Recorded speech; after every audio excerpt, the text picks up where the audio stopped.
मेरे प्यारे बच्चों, आप सबका सत्ता की साझेदारी पार्ट 3 वीडियो में आप सबका स्वागत है। आज हम लोग पढ़ेंगे सत्ता की साझेदारी क्यों ज़रूरी है। तो आइए हम लोग पढ़ते हैं सत्ता की साझेदारी क्यों ज़रूरी है, यानी सत्ता का विभाजन क्यों ज़रूरी है। तो इस तरह से सत्ता के विभाजन के पक्ष में दो तरह के तर्क प्रस्तुत किए जा सकते हैं। यानी हम लोग देखते हैं कि सत्ता की साझेदारी में कितने तरह के तर्क प्रस्तुत किए जा सकते हैं। पहला तर्क है सत्ता का विभाजन ठीक है क्योंकि इसे विभिन्न सामाजिक समूहों के बीच टकराव की आशंका क्या हो जाती है, कम हो जाती है। यानी सत्ता का विभाजन ठीक माना जा रहा है क्योंकि इससे क्या होता है, विभिन्न सामाजिक समूहों के बीच जो टकराव होती है उसकी आशंका यानी कम हो जाएगी। तो इसलिए सत्ता का साझेदारी होना बहुत ही ज़रूरी है। ये पहले के अनुसार चूँकि सामाजिक टकराव आगे बढ़कर प्रायः हिंसा और राजनीतिक अस्थिरता का रूप ले लेता है। यही जो सामाजिक टकराव होता है यही आगे बढ़कर हिंसा और राजनीतिक अस्थिरता का रूप ले लेगा। इसलिए सत्ता में भागीदारी देना राजनीतिक व्यवस्था के स्थायित्व हेतु अच्छा संकेत है। सत्ता की साझेदारी बहुसंख्यक समुदाय की इच्छा को समुदाय के अन्य लोगों पर आरोपित करना तात्कालिक रूप से लाभकारी हो सकता है, किंतु आगे चलकर यह देश की अखंडता के लिए हानिकारक सिद्ध हो सकता है। बहुसंख्यक समुदाय का आतंक मात्र अल्पसंख्यकों के लिए ही समस्या उत्पन्न नहीं करता बल्कि बहुसंख्यकों के लिए विकट समस्या उत्पन्न कर देता है। यानी हम लोग देख रहे हैं कि जो बहुसंख्यक समुदाय की इच्छा को समुदाय के अन्य लोगों पर अगर आरोपित कर दिया जाए तो तात्कालिक रूप से तो लाभकारी हो सकता है, लेकिन आगे चलकर यह देश की एकता और अखंडता के लिए हानिकारक सिद्ध हो सकता है। और बहुसंख्यक समुदाय का जो आतंक है अल्पसंख्यकों के लिए यह समस्या उत्पन्न नहीं करता बल्कि बहुसंख्यकों के लिए भी विकट समस्या उत्पन्न कर देता है। आगे हम देखते हैं दूसरा वाला, तो सत्ता का विभाजन लोकतांत्रिक व्यवस्थाओं के लिए उचित है। यानी जिन जिन देशों में लोकतांत्रिक व्यवस्था वहाँ सत्ता का विभाजन है। सत्ता की साझेदारी वास्तव में लोकतंत्र की आत्मा है। तो यानी कहा जा रहा है सत्ता की साझेदारी लोकतंत्र की आत्मा है। लोकतंत्र का मतलब ही होता है जो लोग इस शासन व्यवस्था के अंतर्गत हैं उनके बीच सत्ता को बांटा जाए और ये लोग इसी ढर्रे से रहें। इसलिए वैध समूह सरकार वही है जिसमें अपनी भागीदारी के माध्यम से सभी समूह शासन व्यवस्था से जुड़ते हैं। तो ये दूसरा है। अब हम आगे पढ़ते हैं। इन दो तर्कों से एक को हम युक्तिपरक, कल हमने बताया था युक्तिपरक क्या होता है, हानि लाभ का सोचकर विचार करके लिया गया निर्णय युक्तिपरक निर्णय कहलाता है। तो इन दो तर्कों को हम एक युक्तिपरक है दूसरे को नैतिक परक कह सकते हैं। युक्तिपरक यानी समझदारी का तर्क लाभ कर परिमाणों पर जोर देता है, जबकि नैतिक तर्क सत्ता के बंटवारे के अंतर्भूत महत्व को बताता है। तो ये दो हैं। आइए हम लोग देखते हैं क्या समझा क्या जाना।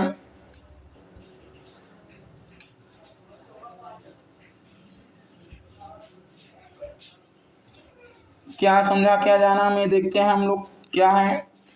एनीते बेल्जियम के उत्तरी इलाके के डच माध्यम के स्कूल में पढ़ती है। यानी एनीते बेल्जियम के उत्तरी इलाके के डच माध्यम के स्कूल में पढ़ती है। फ्रेंच बोलने वाले उसके अनेक स्कूली साथी चाहते हैं कि पढ़ाई फ्रेंच में ही हो, लेकिन वो डच का स्कूल है। लेकिन उसके जो दोस्त हैं वो चाहते हैं कि जो हम लोग की पढ़ाई वो भी फ्रेंच भाषा में हो, जो उसके फ्रेंच फ्रेंड हैं। सेल्वी श्रीलंका की राजधानी कोलंबो के एक स्कूल में पढ़ती है। यानी याद रखना है श्रीलंका की राजधानी कोलंबो है, जो कि कोलंबो के एक स्कूल में पढ़ती है। वह और उसके स्कूल के बहुत से दोस्त तमिल भाषी हैं और इनके माता पिता पढ़ाई का माध्यम तमिल ही रखना चाहते हैं। तो ये हमने देखा कि जो श्रीलंका की राजधानी कोलंबो में एक स्कूल में पढ़ती है वहाँ, और स्कूल के बहुत से दोस्त तमिल भाषी हैं और इनके माता पिता की पढ़ाई का माध्यम तमिल ही रखना चाहते हैं। अब आगे देखते हैं हम, कौन सी सरकार एनीते और सेल्वी के माता पिता की इच्छा पूरी कर सकती है, किसे सफलता मिलने की संभावना अधिक है और क्यों? तो एनीते के माता पिता की इच्छा बेल्जियम की सरकार पूरी कर सकती है, क्योंकि डच आगे एनीते के माता पिता को सफलता मिलने की संभावना अधिक है क्योंकि बेल्जियम में सामुदायिक सरकार का निर्वाचन एक ही भाषाई समुदाय द्वारा किया जाता है। तो हम लोगों ने पढ़ा बेल्जियम में 3 स्तर की सरकार थी, केंद्र सरकार, राज्य सरकार और सामुदायिक सरकार। तो बेल्जियम की सरकार को सांस्कृतिक, शैक्षणिक एवं भाषाई समस्याओं की समाधान की शक्ति हासिल है। अब आगे हम पढ़ते हैं, क्या आप बेचारे विक्रम को बेताल के सवाल का जवाब देने में मदद कर सकते? जी हाँ, हम विक्रम को बेताल के सवाल का उत्तर देने में सहायता कर सकते हैं। अभी हम बेताल के बारे आगे हम लोग पढ़ने वाले हैं।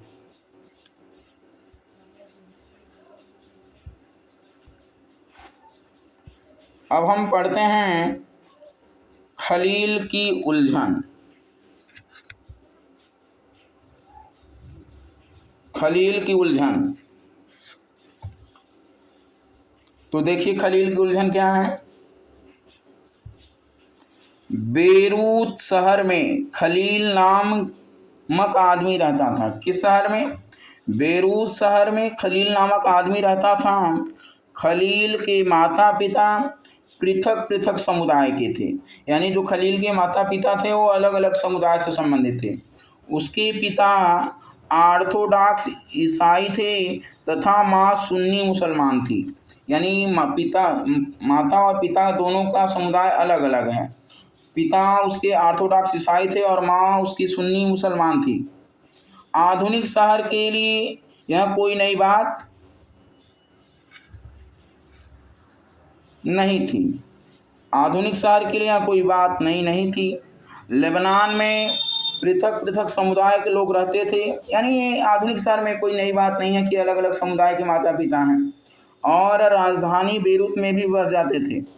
वे साथ साथ रहते थे, मेलजोल होता था, पर गृह युद्ध में वे एक दूसरे से लड़ते भी थे। यानी जब गृह युद्ध होता था तो आपस में अलग अलग समुदाय के लोग ही आपस में लड़ते थे।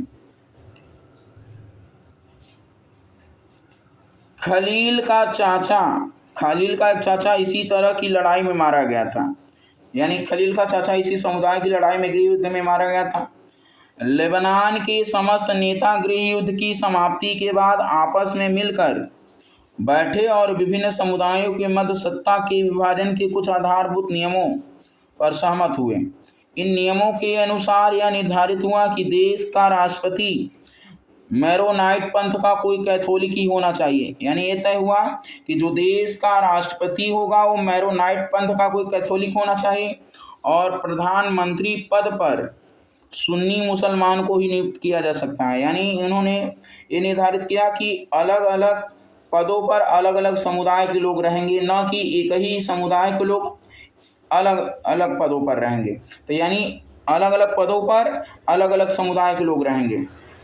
जैसा कि हम लोगों ने देखा है, राष्ट्रपति के पद पर मैरोनाइट पंथ का कोई कैथोलिक होना चाहिए, प्रधानमंत्री पद पर कोई सुन्नी मुसलमान को ही नियुक्त किया जा सकता है, उप प्रधानमंत्री का पद ऑर्थोडॉक्स ईसाई और संसद के अध्यक्ष का शिया मुसलमान के लिए निर्धारित हुआ। इस समझौते के अनुसार आगे से ईसाई फ्रांस से दक्षिण की मांग नहीं करेंगे, यानी आगे से ईसाई फ्रांस से संरक्षण की मांग नहीं करेंगे। मुसलमान भी पड़ोसी सीरिया के साथ एकीकरण की मांग को छोड़ने पर सहमत हुए। देश में जब ईसाइयों और मुसलमानों के बीच यह समझौता हुआ तब दोनों की जनसंख्या लगभग बराबर थी। बाद में मुसलमान स्पष्ट रूप से बहुमत में आ गए, पर दोनों पक्ष आज भी उसी समझौते पर कायम है। खलील को यह समझौता उचित नहीं लगता है। खलील राजनीतिक महत्वाकांक्षा वाला लोकप्रिय व्यक्ति है, किंतु वर्तमान व्यवस्था के रहते हुए वह देश के सर्वोच्च पद पर नहीं पहुंच सकता, क्योंकि पहले से ही निर्धारित किया गया है कि किस पद पर किस समुदाय के लोग रहेंगे। वह न तो माँ और न ही पिता की धर्म में आस्था रखता है, यानी ना तो अपने पिता के धर्म में ना तो माता के धर्म में आस्था रखता था। वास्तव में वह नहीं चाहता कि उसे किसी धर्म विशेष से जोड़कर देखा जाए। उसे यह बात समझ में नहीं आती कि लेबनान भी अन्य लोकतांत्रिक देशों की भांति ही क्यों नहीं चलता है। यानी अन्य लोकतांत्रिक देशों में होता है कि जो लोग जिसको पार्टी में ज़्यादा वोट मिलेगा या जिसको ज़्यादा सीट मिलेगी वो होगा, लेकिन यहाँ पर ऐसा नहीं। यहाँ पर समुदायों को अलग अलग पद निर्धारित कर दिए हैं कि कौन सा समुदाय किस पद पर रहेगा। उसका कहना है कि मात्र चुनाव कराइए और प्रत्येक व्यक्ति को चुनाव लड़ने की स्वतंत्रता दीजिए और जिसे सर्वाधिक मत मिले वह राष्ट्रपति बन जाए, भले ही वह किसी समुदाय का हो। तो जैसा कि हम लोगों ने देखा है वहाँ पर ऐसा नहीं है कि किसी भी समुदाय का हो राष्ट्रपति बन जाएगा, और यहाँ पर वोट नहीं होता था, ऐसे ही निर्धारित कर दिया गया था पद। लेकिन खलील चाहता है कि वोट कराया जाए, जिसको ज़्यादा वोट मिले वो राष्ट्रपति पद के लिए योग्य हो, चाहे उसका समुदाय कुछ भी हो। किंतु उसके जिन बड़े बुजुर्गों ने लेबनान का गृह देखा है उनका कहना है कि वर्तमान व्यवस्था ही शांति की सबसे अच्छी गारंटी है। तो ऐसा बुजुर्गों का कहना है कि इस शांति की सबसे अच्छी गारंटी है। अब बेताल ने विक्रम से पूछा, अगर आपको लेबनान का कानून फिर से लिखने का अधिकार होता, यानी बेताल ने विक्रम से पूछा, तो आप क्या करते? क्या आप पुरानी व्यवस्था ही चलने देते? आप कुछ नया करते? बेताल विक्रम अपने बीच हुए समझौते को दोहराना नहीं भूला। अगर आपके दिमाग में स्पष्ट जवाब है और आप फिर भी नहीं बताते तो आपकी मोटरसाइकिल जाम हो जाएगी और आप आगे बढ़ नहीं पाएंगे। ऐसा वो कह रहा विक्रम बेताल से कि अगर आपके पास जवाब अगर नहीं बताते तो आपकी मोटरसाइकिल की पहिया क्या हो जाएगी? जाम हो जाएगी। बेताल के लिए विक्रम का जवाब इस प्रकार होना चाहिए, लेबनान में गृहयुद्ध की समाप्ति के पश्चात शासकीय पदों के विभाजन का जो फार्मूला बनाया गया उसमें समाज के सभी वर्गों को प्रतिनिधित्व प्रदान करके सामाजिक संतुलन बनाने और भविष्य में संघर्ष को टालने का प्रयास किया गया। अब इससे क्या हुआ, सभी समुदायों को शासकीय पदों का विभाजन कर दिया गया, जिससे हर वर्ग को अलग अलग पदों पर बैठा गया। इससे जो संतुलन बना रहेगा और जो भविष्य में आने वाला संघर्ष उसको टालने का प्रयास किया गया है। लेकिन बाद में लेबनान में मुसलमानों की जनसंख्या अन्य समुदायों की तुलना में बढ़ जाने के बाद खलील के मस्तिष्क में यह विचार आया, यदि विश्व के अन्य देशों की तर्ज पर देश में लोकतांत्रिक व्यवस्था अपनाई जाए तो बहुसंख्यक वर्ग को सत्ता के शीर्ष पद पर सुगमता से प्राप्त हो जाए। यानी मुसलमानों की संख्या बढ़ रही तो उसे लगने लगा कि जो बहुसंख्यक होंगे वो जो सत्ता के शीर्ष यानी ऊंचे पद हैं उनको आसानी से प्राप्त हो जाएंगे। लेकिन यदि ऐसा होगा तो लेबनान में शीर्ष राजनीतिक पद मुसलमान समुदाय के पास चले जाएंगे, क्योंकि उनकी जनसंख्या बढ़ रही है, वो बहुसंख्यक हो जाएंगे तथा अन्य समुदाय राजनीतिक पदों से वंचित हो जाएंगे। ऐसे में समाज में सामुदायिक वैमनस्य बढ़ेगा, फिर से गृहयुद्ध की स्थिति उत्पन्न हो जाएगी, क्योंकि ज़्यादा ऊंचे पदों पर सभी ऊंचे पदों पर मुसलमान ही हो जाएंगे। अतः लेबनान में यह उचित रहेगा कि वर्तमान व्यवस्था को बनाए रखा जाए जो अलग अलग समुदायों के लिए पदों का विभाजन किया गया है।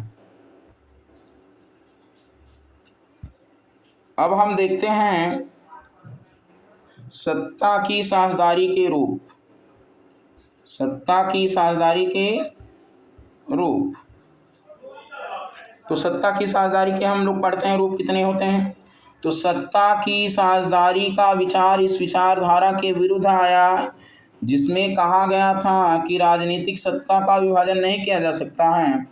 दीर्घ काल से यह मान्यता चली आ रही थी कि सरकार की समस्त शक्तियां एक व्यक्ति या किसी स्थान विशेष पर रहने वाले व्यक्ति समूह के हाथ में रहनी चाहिए। ये बहुत पुरानी मान्यता था कि सारी जो सत्ता की शक्ति है किसी एक ही व्यक्ति या किसी विशेष स्थान पर रहने वाले समूहों के हाथ में रहनी चाहिए। यदि निर्णय लेने की शक्ति बिखर गई तो निर्णय लेना और उन्हें लागू करना संभव नहीं होगा। किंतु लोकतंत्र का यह आधारभूत सिद्धांत है कि जनता ही समस्त राजनीतिक शक्तियों का मूल है। यानी जनता ही समस्त राजनीतिक शक्तियों का मूल होती है, लोकतंत्र का आधारभूत सिद्धांत है। लोकतंत्र में स्वशासन की संस्थाओं के द्वारा अपना शासन चलाते हैं। एक अच्छे लोकतांत्रिक शासन में समाज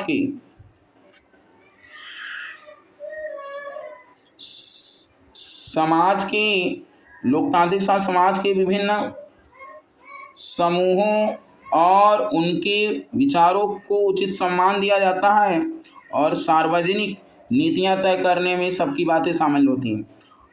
अतः उसी लोकतांत्रिक शासन को अच्छा माना जाता है जिसमें अधिकाधिक नागरिकों को राजनीतिक सत्ता में भागीदारी बनाया जाए। यानी ये पुरानी जो विचारधारा थी उसको समाप्त किया जा रहा है। ये माना जा रहा है लोकतांत्रिक सत्ता में सबका भागीदारी हो। अब हम पढ़ते हैं आधुनिक लोकतांत्रिक व्यवस्थाओं में सत्ता की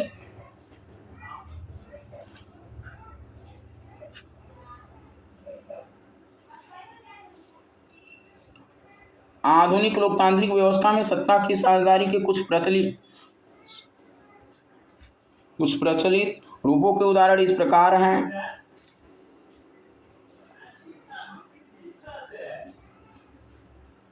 जैसे पहला है विधायिका, कार्यपालिका, न्यायपालिका। शासन के विभिन्न अंग होते हैं। यानी जो विधायिका होती है, कार्यपालिका होती है, वो शासन की, और न्यायपालिका शासन के विभिन्न अंग हैं जिनमें शासन विभाजित और सुव्यवस्थित होता है। इसे हम सत्ता का क्षैतिज वितरण कहेंगे क्योंकि इसमें सरकार के विभिन्न अंग एक ही स्तर पर रहकर अपनी अपनी शक्ति का प्रयोग करते हैं। यानी वो केंद्र स्तर पर रहकर कार्यपालिका अपनी शक्तियों का प्रयोग करती, विधायिका अपनी शक्तियों का और न्यायपालिका अपनी शक्तियों का। जो कार्यपालिका और न्यायपालिका और विधायिका में ये बंटवारा किया गया, इसको हम कहेंगे सत्ता का क्षैतिज वितरण। तो सत्ता के क्षैतिज वितरण में विधायिका, कार्यपालिका और न्यायपालिका। ऐसे विभाजन से यह सुनिश्चित होता है कि कोई भी एक अंग सत्ता का असीमित उपयोग नहीं कर सकता है। यानी मनमानी नहीं कर सकता है कोई। हर किसी को अपनी शक्ति की मर्यादा में ही रहकर काम करना होगा। इसमें प्रत्येक अंग एक दूसरे पर अंकुश रखता है।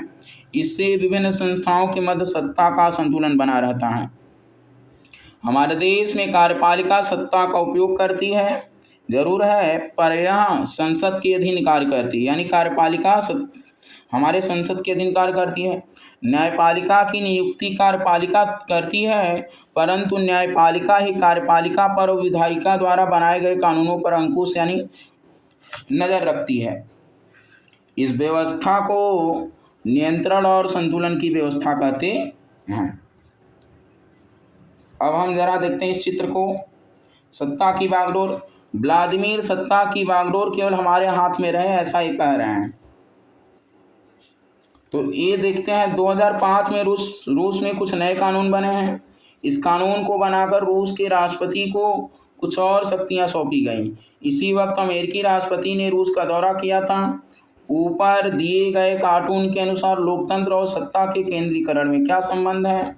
यहाँ जिस चीज़ की तरफ ध्यान खींचा गया उसकी पुष्टि में क्या आप कुछ और कार्टून जुटा सकते हैं? अब हम लोग आगे बढ़ते हैं, दूसरा वाला पढ़ते हैं। तो सरकार के मध्य भी विभिन्न स्तरों का सत्ता का विभाजन हो सकता है। जैसे देश भर के लिए एक सामान्य सरकार हो, फिर प्रांत के लिए क्षेत्रीय यानी राज्य स्तर की सरकार हो, पृथक पृथक सरकार रहे। देश भर के लिए बनने वाली सरकार, ऐसी सामान्य सरकार को प्रायः संघ सरकार या केंद्र सरकार कहते हैं। अब प्रांतीय या क्षेत्रीय स्तर की सरकारों को प्रत्येक स्थान पर पृथक पृथक यानी अलग अलग नामों से संबोधित किया जाता है। भारत में इन्हें राज्य सरकार कहा जाता है, जो प्रांतीय स्तर की सरकारें होती हैं। देश में सत्ता का विभाजन ऐसा नहीं है। विश्व के कई देशों में प्रांतीय या क्षेत्रीय सरकारें नहीं हैं, लेकिन भारत की तरह जिन देशों में ऐसी व्यवस्था है, वहाँ के संविधान में इस बात का स्पष्ट उल्लेख है कि केंद्र व राज्य सरकारों के बीच सत्ता का विभाजन किस तरह होगा। बेल्जियम में इस तरह की व्यवस्था अपनाई गई, किंतु श्रीलंका में नहीं। हम लोगों ने पढ़ा था बेल्जियम में 3 स्तर की सरकार थी, केंद्र, राज्य और सामुदायिक सरकार। संविधान में इस बात का स्पष्ट उल्लेख है केंद्र और राज्य सरकारों के बीच सत्ता का बंटवारा किस तरह होगा। बेल्जियम में तो यह काम हुआ पर श्रीलंका में नहीं हुआ, यानी श्रीलंका में इस तरह से अलग अलग स्तर के लिए सरकारों का विभाजन नहीं हुआ। राज्य सरकारों के नीचे के स्तर की सरकारों के लिए भी एक ऐसी व्यवस्था हो सकती है जिसे हम स्थानीय सरकार कहते हैं। नगर पालिका और पंचायतें ऐसी इकाइयां हैं। उच्चतर और निम्न स्तर की सरकारों के बीच सत्ता के ऐसे बंटवारे को ऊर्ध्वाधर वितरण कहते हैं। तो ऊर्ध्वाधर वितरण में क्या आएंगे, जब केंद्र सरकार, राज्य सरकार और स्थानीय सरकार का जो सत्ता का विभाजन किया गया, इसे हम ऊर्ध्वाधर वितरण कहेंगे। क्षैतिज वितरण क्या होगा, जिसमें कार्यपालिका, विधायिका और न्यायपालिका आएंगे। अब हम देखते हैं तीसरा पॉइंट। तो सत्ता का विभाजन विभिन्न सामाजिक समूहों यानी भाषाई और धार्मिक समूहों के बीच भी हो सकता है। बेल्जियम की सामुदायिक सरकार इसका उपयुक्त उदाहरण है। कुछ देशों के संविधान और कानून में इस बात का प्रावधान है कि सामाजिक रूप से कमजोर समुदाय और महिलाओं को विधायिका प्रशासन में भागीदारी दी जाए। देश में प्रचलित आरक्षित चुनाव क्षेत्र वाली ऐसी ही व्यवस्था विधायिका और प्रशासन में पृथक पृथक सामाजिक समूहों को सहभागिता देने के लिए की जाती है, जिससे लोग स्वयं को शासन से पृथक न समझने लगे, यानी वो अपने आप को अलग न समझें। देश के अल्पसंख्यक समुदायों को भी इसी तरीके से सत्ता में उचित साझेदारी दी जाती। अब हम चौथा पढ़ते हैं। सत्ता के विभाजन का एक रूप हम विभिन्न प्रकार के दबाव समूह और आंदोलनों द्वारा शासन को प्रभावित और नियंत्रित करने के तरीके में भी लक्ष्य कर सकते हैं। लोकतांत्रिक व्यवस्था में लोगों के सम्मुख यानी सामने सत्ता के दावेदारों के मध्य चुनाव का विकल्प होना चाहिए, यानी जो सत्ता के दावेदार हैं तो उनकी भी चुनाव होना चाहिए। वर्तमान लोकतांत्रिक व्यवस्थाओं में यह विकल्प विभिन्न राजनीतिक दलों के रूप में उपलब्ध होता है। अलग अलग पार्टियां चुनाव में भाग लेती हैं, जिसको ज़्यादा वोट मिलता है उसको सत्ता प्राप्त होती है। तो आज हम लोग यहीं तक पढ़ते हैं, कल इसके आगे पढ़ेंगे। तो मुझे पूरी आशा और उम्मीद है कि आप सबको ये ज़रूर अच्छा लगा होगा, और जो लोग पहले दूसरे पार्ट को नहीं देखे वो ज़रूर देखें, जिससे आपको चैप्टर अच्छे से समझ में आए। धन्यवाद आप सबको।